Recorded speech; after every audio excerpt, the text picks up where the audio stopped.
मैं एक शायरी बोल रहा था सर। क्या आप क्या बोलना चाहते हो? शायरी बोलना चाह रहे हैं। शायरी बोलना चाहते हो? माइक जरा। मेरे लिए? Yes sir. पक्का? हाँ तो लीगल है।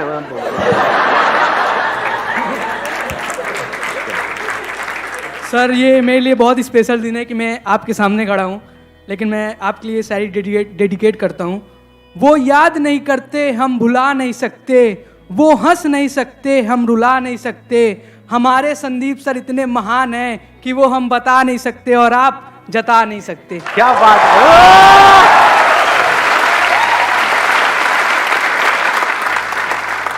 अब हम आगे बढ़े? ठीक है, अब हमारे पास में दो ऑप्शंस हैं। एक है हम Q&A सेशन करें, इसमें आप लोग अलग अलग क्वेश्चंस पूछेंगे, अलग अलग मैं जवाब दूंगा। दूसरा ऑप्शन ये है कि एक टॉपिक मैं आपको बताऊं जो आपकी एज ग्रुप के लिए बहुत रेलेवेंट है, उसी टॉपिक पे हम स्टिक रहें। तो कितने हैं Q&A वाले? वोटिंग कर लेते हैं, कितने हैं Q&A वाले जो चाहते हैं Q&A सेशन हो? 2 3 4 5 6, ठीक है। और कितने चाहते हैं कि एक टॉपिक हो उसी पे हम स्टिक रहें? ठीक है, तो उन 6 लोगों को मारो पीटो, उनको जो मर्जी, मेजॉरिटी विंस। सबसे इंपॉर्टेंट क्या है अभी आप लोगों की लाइफ में इस एज ग्रुप में? करियर। और करियर में सक्सेसफुल होने के लिए क्या ऐसा है जिसको अच्छे से यूटिलाइज करना जरूरी है, जिसको अगर आप वेस्ट करते हो तो पूरी लाइफ वेस्ट? टाइम। सही लग रहा है टॉपिक? कि हम अपने टाइम को अच्छे से यूज कैसे करें, टाइम को वेस्ट ना करें, क्योंकि अगर ये टाइम निकल गया तो गया। टाइम इंपॉर्टेंट है, ये हम सबको पता है, फिर भी हम अपने टाइम को वेस्ट करते रहते हैं जाने अनजाने। ऐसा क्यों होता है? सबसे मेन रीज़न तो मुझे लगता है कि आजकल टेक्नोलॉजी जिसको ढंग से यूज़ नहीं करते हम, फॉर एग्जांपल इंस्टाग्राम और फिर यूट्यूब मतलब मेरी तरफ इशारा क्यों कर रहे हो? मतलब सिर्फ मैं ही टाइम खराब कर रहा हूँ आपका वहाँ पे? वो तो खराब नहीं होता ना, वहाँ यूटिलाइज हो रहा है। So what you are saying is कि एक जो सबसे बड़ा रीजन आ रहा है निकल करके, दैट इज टेक्नोलॉजी। यानी अगर टेक्नोलॉजी को भी और स्पेसिफिक किया जाए, सोशल मीडिया। ऐसा नहीं है कि हम मतलब टेक्नोलॉजी इन द सेंस कि मोबाइल पे अगर हम चाहें तो बहुत कुछ अच्छी चीजें भी पढ़ सकते हैं अपने करियर से रिलेटेड या और चीजों से, वो हम नहीं करते हैं। वेले काम करते हैं जिसका हमारे करियर से, हमारे ड्रीम से, गोल से कोई कनेक्शन नहीं है दूर दूर तक। And second is personal distractions, as we all know. सभी को पता है। वो मैं समझा नहीं क्या? Love life. हाँ, लव लाइफ समझ गया था मैं, वैसे ही देख रहा था कि आप क्या बोलोगे, कैसे एक्सप्रेस करोगे। Let's give a big hand for her. Thank you sir. तो अब इसका क्या सोल्यूशन है इस प्रॉब्लम का, जो इन्होंने एक प्रॉब्लम बताई, सोशल मीडिया। तो सोशल मीडिया से हम कैसे बचें? Because it is addictive. कुछ स्टडीज हुई हैं जहां से निकल करके आ रहा है, it is as addictive as alcohol and tobacco. और ये कोई इल्यूजन नहीं है, ये कोई मेरी थ्योरी नहीं है, ये फैक्ट है। कितने लोग हैं सोशल मीडिया पे? और सिर्फ यहां पर नहीं, कितने लोग हैं, मतलब हजारों हैं, लाखों हैं, करोड़ों हैं, ये ऑलमोस्ट पूरी की पूरी दुनिया है, ऑलमोस्ट सब है। और कितने कितने घंटे वहां पर स्पेंड कर रहे हैं? मिनिमम 2 से 3 घंटे मिनिमम। अगर एवरेज भी बोलूं तो 3 घंटे। इस 3 घंटे की रिटर्न क्या है? जीरो है, माइनस में है। इस सच को देख पा रहे हो? क्यों मैं ये कह रहा हूं माइनस में है? जीरो होती तब भी कोई दिक्कत नहीं थी, मतलब जीरो का मतलब हो गया न्यूट्रल, ना कुछ आया ना गया। यहां पे आया कुछ भी नहीं, जा रहा है बहुत तेजी से। सिर्फ टाइम नहीं जा रहा है, और क्या जा रहा है साथ में? एनर्जी जा रही है। देख पा रहे हो? इसको यूज करने के बाद में 4-5 घंटे बाद क्या होता है? बहुत एनर्जी आ जाती है अंदर से, या थक जाते हो? आंखें थक जाती है या आंखों में एकदम एनर्जाइज हो जाती है? थक जाती है, बॉडी थक जाती है, हाथ यहां पे थक जाते हैं, नेक थक जाती है, बैक थक जाती है, दर्द होने लग जाता है, बॉडी स्टिफ हो जाती है। तो माइनस में है इसकी रिटर्न। पढ़ाई से हट रहे हो, जो भी करना चाहते हो वहां से हट रहे हो। ब्रेन आपकी क्या होती है ये सब देख करके, ये सब करके शार्प होती चली जाती है? माइंड शार्प हो जाता है या डल हो जाता है? बैठे रहो, मतलब दिमाग लगाने की जरूरत नहीं, देखते रहो, एक के बाद एक, एक के बाद एक, एक के बाद एक, कहीं का कहीं, कुछ का कुछ। तो इसका जो सोल्यूशन है, अगर ध्यान से आप समझ पाओगे, उसका सबसे पहला स्टेप है इस बात को समझना, जो बात मैं कह रहा हूं। और सिर्फ अभी नहीं समझना कि अभी ये वीडियो देख रहे हो तो समझ रहे हो, यहां पे बैठे हो तो समझ रहे हो। खुद अपने आप से ये क्वेश्चन पूछना बार बार कि मैं कर क्या रहा हूं, और इसका मेरा जो भी ड्रीम है, जहां पे भी मैं अपनी लाइफ को देखता हूं 5 साल बाद, उससे क्या कनेक्शन है। अगर मेरे सारे सेशंस का आप एसेंस निकालोगे वो है क्वेश्चनिंग, नॉट मोटिवेशन। बहुत सारे लोग मेरी वीडियोस को मोटिवेशन के लिए देखते हैं, बेवकूफ है वो लोग। फिर मेरी वीडियोस में या आप इंस्टाग्राम पे टाइम पास कर रहे हो, कोई फर्क नहीं है। मेरी वीडियोस भी मजे के लिए देख रहे हो या थोड़े चार्ज अप होने के लिए देख रहे हो, वहां भी मजे के लिए देख रहे हो, फर्क क्या रहा? मजा भी टेम्पररी, मोटिवेशन भी टेम्पररी। तो कब फायदा है मेरी वीडियोस देखने का? जब आप देखो and you go in a contemplative state.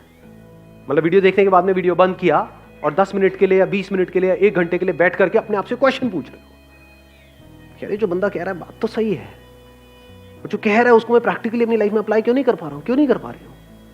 सब जानते हुए भी मैं क्यों फंस रहा हूं? अगर इस तरह के आप क्वेश्चंस पूछने लग जाओगे तो जवाब मिलेंगे ना। अगर मैंने अपने आप से क्वेश्चन पूछे जिसके बेस पे मैंने आपको जवाब दिया और उसको आपने रट लिया, तो आप में और एक तोते में कोई फर्क नहीं है। पता आपको सब कुछ होगा, कर कुछ भी नहीं पा रहे हो। ये प्रॉब्लम आती है आप लोगों के साथ प्रैक्टिकली? नहीं आती है। बहुत लोग मेरे से क्वेश्चन पूछते हैं कि सर आपकी बातें सारी समझ तो आ जाती हैं लेकिन प्रैक्टिकली लाइफ में हम अप्लाई नहीं कर पाते। ऐसा क्यों है? क्योंकि वो मेरी बातें हैं, आपकी बातें नहीं है ना। आपकी बातें कैसे बनेंगी? उसका पहला स्टेप क्या है? क्वेश्चन पूछना। किससे क्वेश्चन पूछना? अपने आप से। दिन में कितने घंटे या कितने मिनट आप अपने आप से बैठ करके क्वेश्चनिंग करते हो? सच बोलो। जीरो। ये प्रॉब्लम की सारी जड़ है। क्वेश्चनिंग ही तो फर्क है आप में और एक जानवर में, एक गली के कुत्ते में और आप में फर्क क्या है? कभी सोचा है अपने आप से बैठ? थोड़ा कड़वा तो नहीं लग रहा? मैं कई बार बोलता तो हूं इतना स्ट्रांगली, मेरे को खुद को अजीब लग रहा होता है, लेकिन कई बार ये चीजें जरूरी होती है। सो अगर हम मिल करके क्वेश्चनिंग करें और सिर्फ यहां पर ना करें, इसके बाद भी करें, इसके बाद भी आप ये क्वेश्चनिंग करो, तब आपकी लाइफ का कंट्रोल आपके हाथ में आने लग जाएगा। ये बातें जो अभी हम कर रहे हैं ये थोड़ी देर तक याद रहेगी, उसके बाद में सब भूल भाल जाओगे। ये प्रैक्टिकल बात है। जैसे ही वापस से अपनी उस हैबिट में जाओगे, जो हैबिट आपको पड़ी हुई है पिछले कुछ सालों से, तो सारी बातें भूल जाओगे, उसकी तरफ खींचे चले जाओगे और फिर वो आपको ओवर पावर कर लेगा, आपकी ब्रेन को, और आपकी ब्रेन आपकी बॉडी को कंट्रोल करेगी। आप चाह करके भी अपने आप को रोक नहीं पाओगे। ये होने वाला है। ये सेशन खत्म होते ही यही होगा। देख लेना, अभी वापसी में आप लोग, बहुत सारे लोग तो साथ में जा रहे होंगे, मेट्रो में बैठे होंगे, लगे होंगे सब कुछ वही हो रहा होगा जो हो रहा था, जो आप कर रहे थे यहां पर आते वक्त, वही जाते वक्त हो रहा होगा। रियल प्रॉब्लम प्रोक्रेस्टिनेशन है। क्या रियल प्रॉब्लम प्रोक्रेस्टिनेशन है या रियल प्रॉब्लम ये है कि एक सेंस ऑफ अर्जेंसी हमारे अंदर नहीं है? Do you have that sense of urgency कि यार मेरा टाइम निकल रहा है, मुझे कुछ करना है? अंदर से ये आग लगी हुई है। सच बोलो अपने आप से। Do you have that fire? अगर होगी तो फिर तो ये सोशल मीडिया आप पे हावी हो ही नहीं सकता ना। ये आपको ओवर पावर नहीं, कुछ भी आपको ओवर पावर नहीं कर सकता। डिस्ट्रैक्शन जीरो हो जाते हैं। मैं क्या करता हूं प्रैक्टिकली, मेरा फोन है किसी के पास में? मेरा किसके पास में दिखाना है? सबसे महंगा फोन है वर्ल्ड का, उससे ऊपर कोई है ही नहीं। ये मेरा प्यारा सा फोन है। अरे उल्टा था। Largest screen, best touch, 1000 pixel camera. कुछ है ही नहीं, क्या करोगे? ये मेरा फोन है, बट मेरे पास में एक और फोन भी है। वो अपने पास में नहीं रखता हूं वाला फोन, मेरे पास में ये वाला फोन रहता है। बट कभी कुछ इंपॉर्टेंट काम करना है, कोई एकदम से ईमेल आ गई है, कुछ आ गए, तो उस फोन को मैं ऑन करता हूं, फटाफट से वो काम करता हूं, ऑफ करता हूं, रख देता हूं। अब ये किसने किया है? मैंने किया है, अपने लिए किया है, जबकि मेरे को इसकी जरूरत नहीं है। अगर एक्चुअल में आप समझोगे तो आप किस लिए करना चाह रहे हो? अपने करियर के लिए। जबकि एक्चुअल में देखा जाए तो कौन है यहाँ पर जो कहेगा कि मेरा करियर बड़ा कमाल का सेट हो गया है जी, मैंने कर लिया जो कुछ करना था मुझे लाइफ में फाइनेंशियली? है कोई? एनीबडी? मैं तो हूं। करियर में जहां तक भी आप जो भी सोच सकते हो उससे बहुत बड़ा कुछ मैं ऑलरेडी कर चुका हूं। अगर आज मैं पूरा दिन भी बैठ करके मोबाइल पे टाइम पास करता रहूं, मुझे फाइनेंशियली कोई फर्क नहीं पड़ने वाला है, फिर भी कर रहा हूं। और आपको करना चाहिए, फिर भी आप नहीं कर रहे हो ना। घोचू ये होते हैं प्योर घोचू, तो कोई इंप्योरिटी है ही नहीं। समझे? करना किसको चाहिए, कर कौन रहा है? मतलब मुझे एक्चुअल में इसकी जरूरत नहीं है, फिर भी मैं कर रहा हूं। क्यों? सोचो, थोड़ा सा दिमाग लगाओ। Importance of time. टाइम किसके लिए इंपॉर्टेंट है? आपको पता है कि हाँ, एक मिनट, इन्होंने बड़ी अच्छी बात बोली, इंपॉर्टेंस ऑफ टाइम मेरे को क्लियर है, और जो अपना टाइम खराब कर रहे हैं उनको क्लियर नहीं है। ऐसे लोगों को जानते हो जो सुबह से रात तक बस बैठे रहते हैं, टाइम पास करते रहते हैं। क्यों करते हैं? थियोरेटिकली तो उनको पता है टाइम इंपॉर्टेंट है, बट उनके सारे एक्शंस कह रहे हैं कि उनके लिए टाइम इंपॉर्टेंट नहीं है। क्यों? क्योंकि उनको कुछ करना ही नहीं है जिंदगी में। हाँ, बोलते हैं कि मेरे को ये करना है, एक्चुअल में कुछ नहीं करना। लाइफ में एक ऐसा पर्पस चाहिए जो इतना बड़ा हो कि आपको 1 मिनट के लिए भी चैन से बैठने ना दे। तो अब आप यहां से जवाब देख सकते हो कि मेरे लिए टाइम इंपॉर्टेंट क्यों है। बिकॉज मेरी लाइफ का एम क्या है, गोल क्या है? कोई गोल नहीं है। देयर इज एब्सोल्युटली नो गोल। जितने गोल्स थे वो मैंने अचीव कर लिए हैं। अभी भी क्यों टाइम को वेस्ट नहीं कर रहा हूं? बिकॉज पर्पस है। वो पर्पस क्या है कि इस इंसान होने का जो मतलब है, यानी I got this body, I got this brain, mind, this way of thinking, intellect, ये सब है ना, ये मेरे पास में है ना, इसकी जो हाईएस्ट पॉसिबिलिटी है उसको अचीव करना है मुझे। सर, ये जो आपके क्वेश्चंस और ये सारी जो चीज़ें हैं, मतलब कि आप बढ़ चुके हैं आगे from financial freedom, you have achieved the financial freedom, उसके बाद आप ये सब सोच पा रहे हैं। सो सबसे पहले तो हम लोग को फाइनेंशियली पहले फ्री और ये सारी चीज़ें जब हम लोग के दिमाग से हटेंगी, तभी तो फिर हम लोग ये सारी स्पिरिचुअलिज्म पर सोच पाएंगे। सर, अब आपने एक बड़ा अच्छा क्वेश्चन पूछा है कि भाई कि ये सारी बातें जो मैं कर रहा हूँ, ये स्पिरिचुअल बातें हैं, ये तो बातें तब है ना जब पेट भरा हुआ हो, जब हमारे पास में पैसा आ जाए, जब हमारे पास में उससे ज्यादा हो जितना हमको चाहिए, तब ये सारी बातें काम की है। नहीं, अगर आपका पर्पस हो जाता है ये जिसकी मैं बात कर रहा हूं कि जो भी ये इंस्ट्रूमेंट मेरे पास में है इसकी हाईएस्ट पॉसिबिलिटी को अचीव करना, तो क्या फाइनेंशियल फ्रीडम, फाइनेंशियली इंडिपेंडेंट होना इसका पार्ट है या नहीं है? It is one of the part, it is the most important part. So इस पर्पस में ये भी आ गया। ये कह लो, ये पर्पस एक ऐसा है जो सीढ़ियां आप आगे ऊपर चढ़ते चले जा रहे हो, जिसका एंड है ही नहीं, उसकी पहली सीढ़ी यही है। If you are not financially free, if you are working for money, तब तो पूरे दिन सुबह से रात तक you are just working for money. तो पूरी जिंदगी क्या किया? पैसे के लिए काम किया, पैसे के लिए जिए, पैसे के लिए मरे। तो अपने पे तो काम कभी किया ही नहीं। तो इसको अलग मत करो, यही हमारी सबकी प्रॉब्लम है। अभी हुआ क्या है, जिस तरह का हमारा एजुकेशन सिस्टम है, हमने इन दो चीजों को अलग अलग कर दिया है। यानी spirituality is nothing but understanding of life, understanding of how your brain works, how your body works. It is not the last step. यही प्रॉब्लम हुई है। अभी आप लोग क्या सोचते हो कि अभी हमारी एज है 18-19 साल, अभी क्या जरूरत है कि पैर कब्र में लटके पड़े होंगे, 70 साल के हुए पड़े हैं, सुनाई दे नहीं रहा है, तब आगे कुछ चल रहा। हाँ, क्या बोल रहे हो?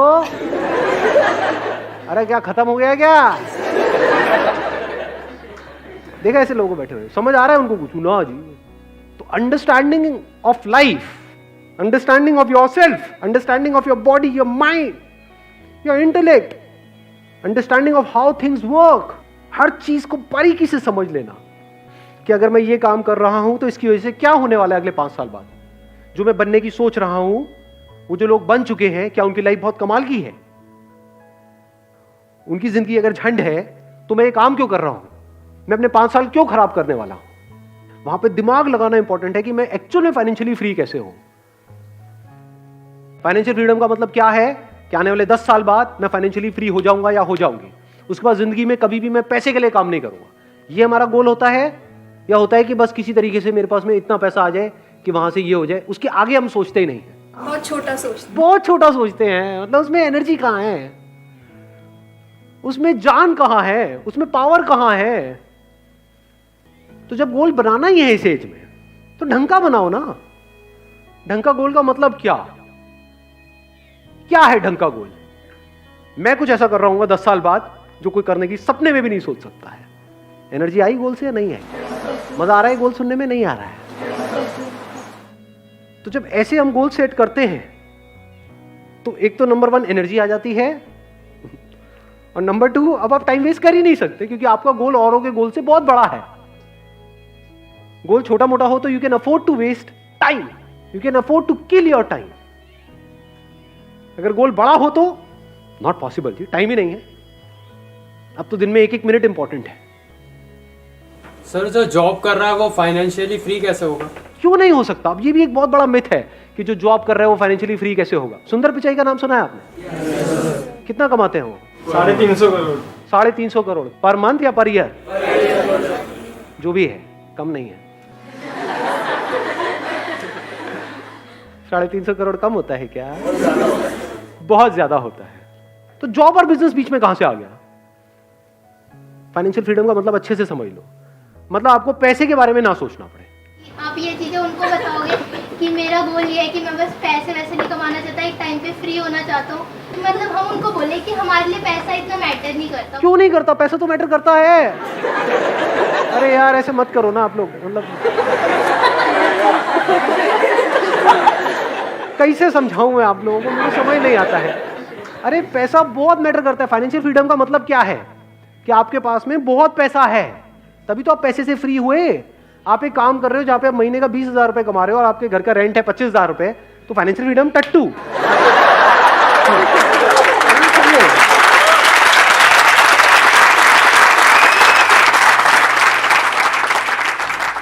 कुछ भी करने से पहले आपको पैसे की टेंशन ना हो। मतलब अगर आप किसी रेस्टोरेंट में जाओ तो आप राइट साइड में ना देखो, लेफ्ट साइड में देखो। सिंपल करता हूं। 250 रुपए, 180, 170, 5 रुपए अब भैया पापड़ नहीं, पापड़ नहीं।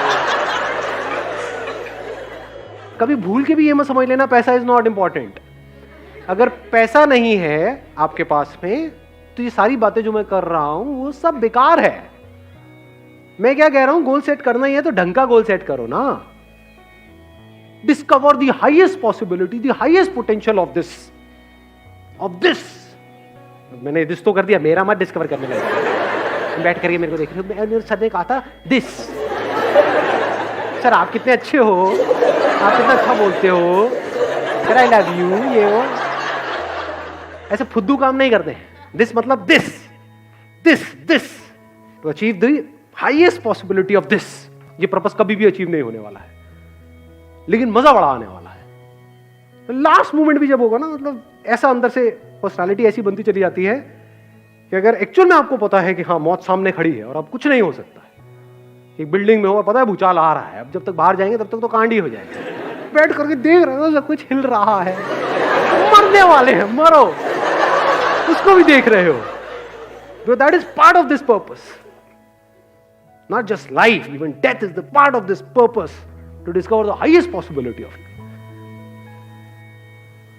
ज्यादा हो गया थोड़ा सा, कभी कभी होना चाहिए। Wish you all the very best. Thank you so much for coming.